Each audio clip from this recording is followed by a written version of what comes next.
Hello, welcome to Cozy Zone. ကိုတော့ကျနေခီသွားပြီဆိုတော့အခန်းပြန်ရှင်းရမယ့်လှည့်ရောက်လာပါပြီ။တင်းတောင်အခန်းရှင်းရရွေးချက်ကဒီမှာထားပစ္စည်းလေးကြောင့်မှနောက်ဆုံးတော့ပစ္စည်းကတော့ရောက်ရှိလာပါပြီ။ဒီနေ့ရဲ့တနေ့တာလောက်ရမယ့်လူလေးတွေကနည်းနည်းတော့များတယ်။အခန်းရှင်းမှုရှိတယ်။အလုပ်သွားဖို့ရှိတယ်။ပြီးရင်ကားသွင်းမှုရှိတယ်။ပြီးရင်ဇပွဲဆင်မှုရှိရပေါ့နော်။အဲ့တော့ဒီနေ့လုံးအလုပ်တွေကောင်းကောင်းလုပ်နိုင်ဖို့အတွက်စောစောနိုးရနဲ့ရင်ချိုးပြီးလက်ဆန်းတော့ရေလုံးလိုက်တယ်ပြီးတော့အခန်းစားရှင်လို့ရှိရင်အလားပြင်ချင်းမရှိရတာမို့လို့အရင်ဦးဆုံးအလားချိုးပြင်ထားပါတယ်ဘာလို့လဲဆိုတော့ခန်းရှင်းလိုက်လို့ရှိရင်အလားပြင်စရာနေရာလည်းမရှိတော့ဘူးပစ္စည်းတွေလည်းပွားနေမှာဆိုတော့အခုတည်းအလားချိုးပြင်ထားတယ်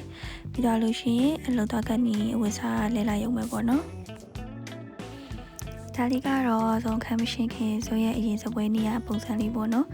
စပွဲလည်းတည်တယ်ပစ္စည်းရလည်းပြည့်ကျက်နေပါတယ်အလားဖြစ်နေတဲ့နေရာလည်းအိတ်တိုင်းပဲပစ္စည်းတော်များရပေါ့နော်အဲ့တော့မိန်းကလေးပိသားဆိုအခန်းကိုရှေ့ဖွာထားတာမို့လို့တစားချင်းစီလိုက်သိမ့်မယ်ပြီးတော့လို့ရှိရင်ဆုံးအခန်းတွေကိုဘယ်လိုရှင်းမလဲဆိုတာကိုအားလုံးပဲစုံတဲ့တူလိုက်ကြည့်ကြည့်ကြနော်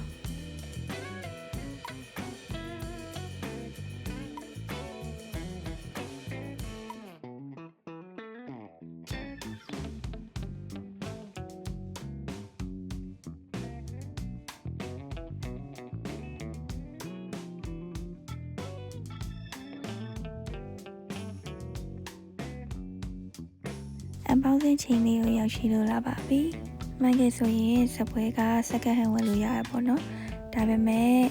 ဒီပါကင်ပိတ်ကိုဝယ်တာဘာလို့လဲဆိုတော့ဇုံကိုယ်တိုင်ကလေးချင်းလို့ပါ။ဇုံကလက်မှုလောက်ရတာဝါသနာပါတယ်။အဲ့တော့ဒီလိုမျိုးပစ္စည်းတွေစင်တာပစ္စည်းလောက်တာအဲ့လိုမျိုးဆိုလို့ရှိရင်စိတ်လဲဝင်စားရဲကိုယ်တိုင်လုပ်ချင်တယ်ပေါ့နော်။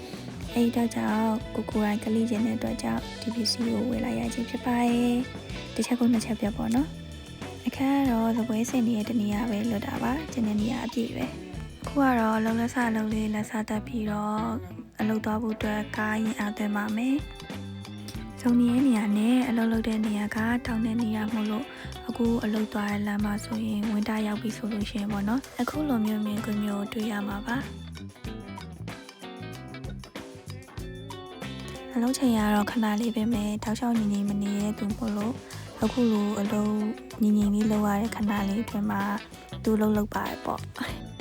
ကဲခုကတော့လောက်ကနေပြန်ရောက်လာပါပြီဒီနေ့လုံးဗီဒီယိုရိုက်ထားမို့လို့ဖုန်းအားနေနေလို့ဖုန်းအားရင်ဆုံးသွင်းပါတယ်ပြီးတော့လောက်ချရှိရရင်ပြင်စင်နေဟိုသွားဒီသွားပေါ့နော်စင်နာရဲ့ပုံစံကဘာလို့အရှိရအပိုင်းနေနဲ့မတူတာလဲလို့ဆိုတော့ပထမအပိုင်းမှာကစက်နေနဲ့မှားသွားပါတယ်မှားသွားတဲ့ကြောင့်အလုံးမသွားခဲ့အမြန်ပေါ့နော်ကိုမမီရဲ့အပိုင်းကိုဖြုတ်ရတဲ့လောက်ပြန်ဆက်ခဲ့ရပါဘာလို့မှားလဲဆိုတော့ဒီဇပွဲကပုံစံနှမျိုးဆင်လို့ရရပေါ့နော်သူကတောင်းဇပွဲဖြစ်တဲ့အတွက်ဘယ်ဘက်ကိုတောင်းထားမလဲဆိုတဲ့ပုံမူတည်ပြီးတော့ဆင်ရတာမျိုးပေါ့နော်အဲ့တော့စာအုပ်ထဲမှာကသူက left side ရော right side ရောပြထားပေမဲ့ဆုံးက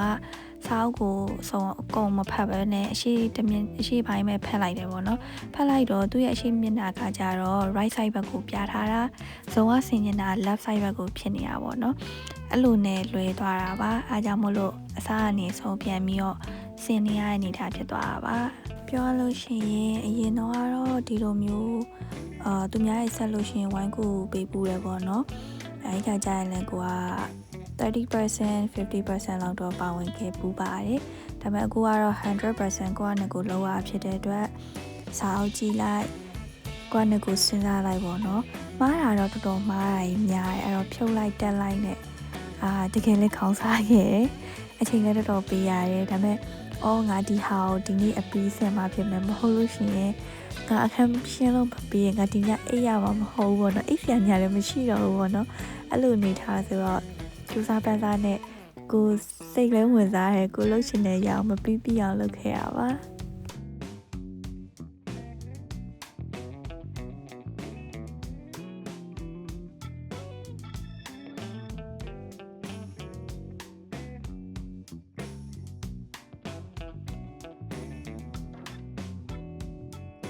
နောက်ဆုံးတော့ဇပွဲရဲ့ final look လေးကတော့ဒီလိုပုံစံလေးပါ